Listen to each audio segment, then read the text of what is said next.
It's time now to answer some questions from our viewers in one of our favorite segments, Ask the Doctors. This first question comes from Vanessa, who sent us this video.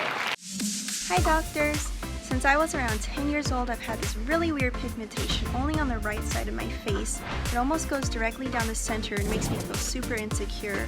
I don't want to wear makeup every day, but I feel like if I don't, people are staring at me. I've looked for answers, I've tried many brightening products, and nothing seems to work. I was just wondering, is there anything out there that can help me, or is this something I'm going to have to accept? Dr. Batra?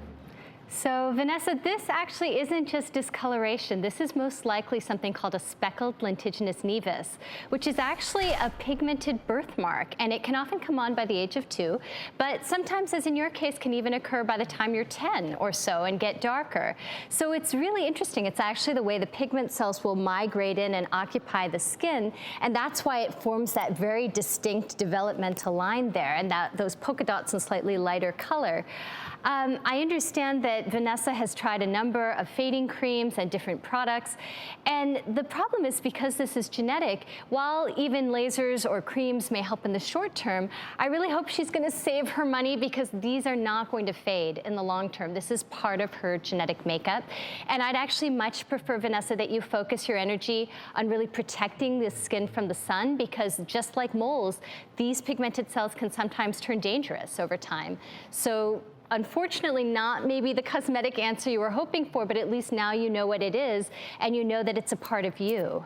And I think that's one of the toughest things sometimes to accept, which is we're all so unique, we're all individuals, and there are things, birthmarks, that you are born with that you're gonna have for the rest of your life, and getting to a point where you just accept that is so difficult, but it feels like we have treatments for every single thing. I think this, this is the time where you're like, okay, we've got to accept this is who we are. Yeah, and I think actually right now one of the most lovely trends I'm seeing in beauty is that people really are embracing their uniqueness. You have runway models with vitiligo where they're losing pigment in symmetric ways.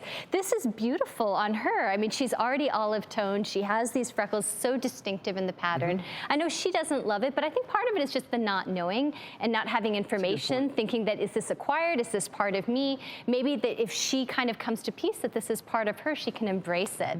And I feel like all of the beauty right now, and you look at the magazines, at least that's a nice step in that direction. Moving away from perfection and embracing all of the little imperfections as perfection itself. Because the imperfections, that's what makes us all perfect and unique in a way. Some of the most beautiful women in the world are distinctive. They're not the cookie cutter. They're not the glass skin on Instagram. They have some defining feature, and that's what makes them striking. Features. Yes, whether it be their nose, their chin, whatever, not perfect.